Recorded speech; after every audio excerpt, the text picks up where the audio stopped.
Hey guys, my name is Paige. And I'm Captain John. And we are the Dating Pirates, here to help you navigate through the waters of the modern dating world. We want to thank everyone for tuning in to our first episode. You guys were awesome. You gave us lots of great feedback. You're going to notice my soft voice is coming through much more magnificently now. Yeah. Lighting's good. Yeah, got a mic, change the light. You wanted pirates as well? Yeah. You're welcome. This is not comfortable, so I hope you appreciate this. Yeah, I don't like it at all. The other thing was, I heard people didn't like my dirty wine glasses, so you know what? We're just doing it pirate style these days. I just go right out of the bottle. Yar. I am not wearing this anymore. Yeah, I don't blame you. That's all you get, people. Yeah, we did it. Pirates? We listened. We listened to We're you. reluctant pirates, though. Here's another thing that a lot of people asked us, because we didn't talk about it in the first episode, is how on earth did we meet? Mm-hmm. Yeah. Apparently I'm a sassy black woman. But we met on a really obscure thing called Facebook dating. I know you've never heard of it. No one has, except weird people like us. Like us. I literally went on it because I wanted to go and give a review on it for my blog, A Page from Paige, and happened to meet Johnny Boy. Yeah, I went on it because I was desperate. So, you know. But it worked out because we were chatting and she was a comedian. I was like, that's really cool. Like, I love the art of stand-up comedy. And we kind of chatted for a while and decided to go on a date. Yeah, and we went mini golfing. Pirate-themed mini golf. Pirate-themed mini golfing. Oh, Yes. the irony. Oh, the coinky-dink. And you know what? It was a good date. It was a good date. We were both kind of like, hey, this person's normal. And, Yeah, it was a totally normal date. No, we did not hook up. We did not. No. I know someone else is going to ask that question the next time. I'm going to be so adamant about it. Like, I did not hook up with No, this guy. I didn't. Did not. I didn't. Well, I mean, like, people get weird about guy-girl friendships, right? So Yeah, I'm just that's making true. it clear. No, it was a super fun date. We had lots of war stories to share. Oh, we did. And he had done a YouTube channel before, and because I had been thinking about doing a dating channel, it ended up just being a perfect Facebook dating match. Yeah, we had all Yeah. these great stories that were like, hey, these would fit so well on the show. And we actually had a couple that came up on our date that were kind of inspiring for that. So we thought we'd share those with you. Yeah, I think you should start, because it was pretty glorious. Okay, so I had this first date with a girl, and we were chatting back and forth just through text, and she mentioned that she was into meditation. I thought that was cool. And she asked me, you know, have you ever done floats? Like any, what are those called? Those float tanks? You know, like the... Destimulation. Yeah, deprivation. Yeah. I don't know if it's deprivation, but you know what I mean. So, you know, and she mentions you can do couples one. I thought, hey, that sounds pretty fun. So, naive me, I show up on this date with my bag with swimming shorts in it and a towel and all this sort of stuff. Turns out you go into these things naked. So, I had a first date with this girl where we had to get naked, shower together beforehand, and then get into this float tank. And that was your first date. That was my first date. So that was pretty epic. That's pretty epic. How about you? What was your story? I really liked yours, actually. I'm going to drink while you tell it. Yeah, I think that's a great idea. I drank a lot afterwards. So I met a guy on Hinge, and we hung out a couple times. And anyways, after we got to know each other a little better, eventually, he felt comfortable enough to ask me to proofread a letter that he wrote to his ex-person. It specifically said in the letter that I know you said that you weren't my girlfriend, but I know you loved me. So basically, like, I'm sorry for all of the craziness letter. It was multiple pages long. I'm so glad that people feel comfortable to open up. He sounds unhinged. You went there. I liked it. I like funny things. Actually, no, that was a funny part of our first date. I was really worried about, trying to be funny because she's a comedian, right? Like, I got to be funny too. And I kind of mentioned that during our day. I'm like, I'm really worried that I'm not being funny, that kind of thing. You're like, oh, you made that great "that's what she said" joke earlier. Like, great. I made it "that's what she said" That's actually what I was doing. I was keeping tabs the entire time. Like, if I brought out my phone, I was doing a check mark. Oh, that was a funny joke. Good job. Bring back later. But yeah, so we were planning on doing a second date, but we both honestly didn't really feel like it was like a romantic connection. So actually the second time we met up was to discuss dating pirates. Yeah, and originally we weren't sure what to call it. And I kind of came in and said, hey, dating compass is something I was throwing around in my mind because helping you navigate the waters with a compass. And then it didn't really pop, though. Yeah. And then I was just like, what about pirates? Yo. Yeah. And I just instantly, yes. Yeah. Dating pirates is perfect. And that's how we were born. Well, dating pirates was born. I think other things happened for us to be actually born. And people also asked, yes, how did anal come up on our first date? Yeah, okay. So I told a story about when my parents came to watch me do comedy, and the first thing I said was, all right, guys, everybody give a round of applause for my parents coming in here from Manitoba. Super excited to have them. Let's get right into the anal jokes. And so that's why we talked about anal, not because we discussed it. Well, and for clarity, too, on the first episode, I made a joke about people, you mentioned people always ask for anal, and I mentioned bending over. That doesn't actually happen, and that's not the context and how it came up in our date either. Nope. I am straight. But now you know. Yeah. Now you know. Now you know. Yes. All right.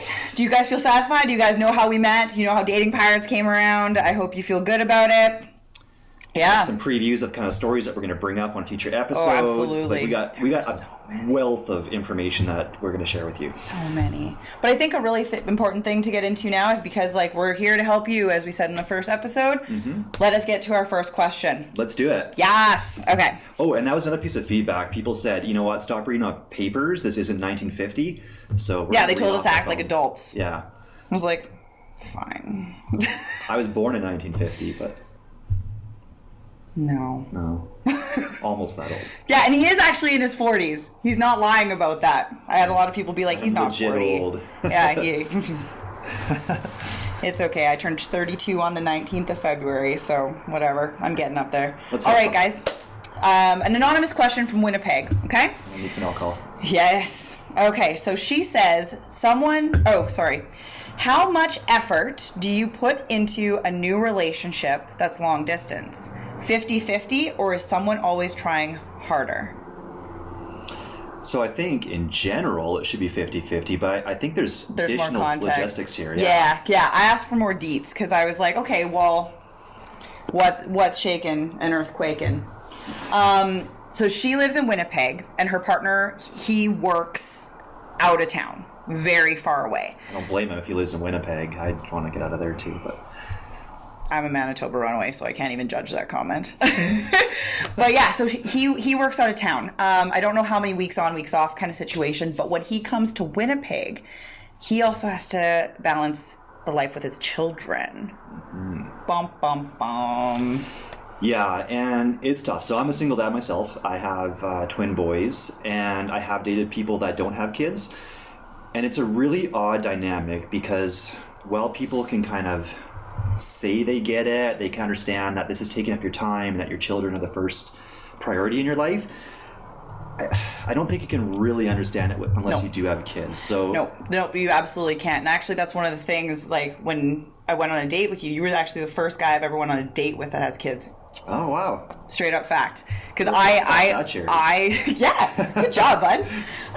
But honestly, I think it is intimidating because I like to be someone's priority. Yeah. I do. And I do also know for some people they're intimidated that you're not having like your first with someone. Like you're not having kids with them for the first time and things. So that can be intimidating too. But no, person who doesn't have kids, we don't get it. We don't understand. Yeah, so, I mean, obviously, it sounds to me, just reading between the lines here, that this girl's into the guy, right? Totally, and I think he's really into her as well. But she's probably noticing that, hey, I'm the one that has to kind of take the back burner sometimes, or that sort of thing. And it makes you kind of wonder, like, what is the 50-50 portion? Like, is he messaging you lots? Is he calling you lots when he's away? Is he making sure that she feels cared about? Right. Like, is he satisfying those needs? Because, I mean, you can understand to a certain extent, like, he has to spend time with his children, but, For sure. like, are your needs being fulfilled? That's what I need to know. Because if they're not, then timing might be bad and he might not be the right guy. You never know. Well, we're here to help them, right? We can help them make this. Although long-distance relationships never work. But this isn't really long-distance, though. It's just he works out of town. Yeah, he works out of town. But he lives there. Yeah. So I think you brought up a really good point about the effort. So I think when it comes to scheduling, his hands are tied. And you're going to have to be the one making the sacrifices to accommodate his schedule. Good point. But he can absolutely do those little things that make you feel like you're important too, right? So that your sacrifices are recognized. It can just be sending some extra flowers or sending a little text, letting him know that you're thinking about, or that he's thinking about her. Just those little things go a long way. Mm-hmm. So making the effort for those things that you can do while you're far away. Yeah, and if there's all of those things that you were wanting in a relationship, and the fact that he's putting time into his kids shows that he's responsible. Yeah, I think that's a huge thing. If he's like bailing on his kids all the time, that's a red flag. Yes. I'm pretty colorblind when it comes to red flags at times, but that one's a big one. But like, I think if he's making you feel like you're a big priority and he puts the time in as much as he can, if you care about this guy and feel he matches the criteria of what you're looking for in a man, just keep on putting up the good fight. I agree. Yeah. Hopefully that helps. I hope that helps too. But as long as you're feeling fulfilled, that's what's important, and as well as him. And make your man watch this episode, because then he's going to hear those ideas too, right? And know that it's important for him to make those extra efforts, while he is out of town, while you're making those sacrifices for the schedule, to show you that you're valued and important as well. Yeah. I think that was good. That was pretty good. And I just had an idea. I don't know if we should do this or not. Maybe the viewers can chime in. This wasn't part of our outline. No, so okay. I'm in. Let's go. We're here to help everyone. And I mentioned I'm a dad. Mm-hmm. My kids are at that age where they're starting to think about girls.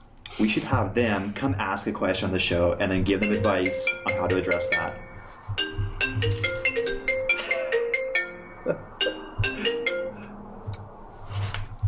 I'm very important. She is. I don't get any texts, so yeah. I thought I shut off my notifications, but that's fine. Okay, yes, you were saying about the kids. Yeah, asking have them ask like a really fun question about, like, hey, do I show her my new coloring I did? It might be kind of fun. We help some kids. I think that's a freaking awesome idea. Even though kids are probably not going to be allowed to watch this show, it's already talked about anal again. So. Oh God, it's going to be so cute though. It would be pretty cute. Kids say the darndest things. Kids ask the darndest things. So I'm in. Chime in. We want to hear if this is a good idea or not. Yeah. Cool. 100. Okay. We had promised that we would share a little bit more personal stuff, and I think that the next thing we're going to do here is read a message, act out a message that John received. Yes, and I'll actually show it to you on the screen. Maybe I'll put it in the credits, then people can see the actual chat in the credits. Yeah, I think that's great. Okay. So this is a legit opening message I got on Plenty of Fish. Okay, so I'm gonna be the chica, and he's gonna be the bro. I'm actually just gonna be myself. Yeah. Yeah, he's gonna be John. Okay. Take me to live with you. That's not creepy at all. Take me away. Someone should. Okay. Who sends that? Take me to live with you? Like, Does she know? That was her opener. Does she know you don't live in a palace in Spain? That's true. The reason we don't record at my place is because I live in a dungeon, pretty much. He lives in a basement. Yeah. So luckily, this is not my dating profile, and I found someone, which is awesome. So yes, I don't have to worry about that. She accepts my basement. Yeah, totally. Oh, guys, I hope that was entertaining for you. Did you guys enjoy that episode today? I bet you did. I hear them all saying yes right now. Yeah, I did too. We got to give them something. I think I agree. I agree. Would you like one of these eye patches? They're like worth $1. Right now, we have a negative budget because if we've invested in a microphone, or she has, I invested in the $1 eye patches. Yeah. And we'd love to give the one to someone. So how? But we've touched them, which makes them authentic. Yeah. Dating pirate eye patches. Well, I had extras, but we can give them the touched ones. Yeah, we can give them the touched ones. Okay, So what you got to do is leave a comment on our YouTube, and we will get in touch with the person who writes the best / funniest / whatever type of comment underneath, and you will be the new owner of an eye patch. You never know when you might have eye surgery. Like, how snazzy is that bad boy? This is my Vanna White. It's pretty good, right? Pretty. It's pretty. So as always, guys, make sure that you write into us at datingpirates@gmail.com. You can also find us on Facebook at Dating Pirates, Instagram at Dating Pirates, Twitter at Dating Pirates, and we would appreciate everybody sharing and subscribing and everything on YouTube. So yeah, this show doesn't exist without your content. Exactly. I really want to review someone's Tinder profile. Oh, yeah. I think that'd be so fun. yeah, so please, by all means, no question is too weird. Yeah. Or story. We would love to read out your stories as well. So just keep in mind, guys, we are ready to help you. So tune in for our next show. We're going to be doing it every 2 weeks. And yeah. Yeah. Yes. Thanks, everyone. Yar.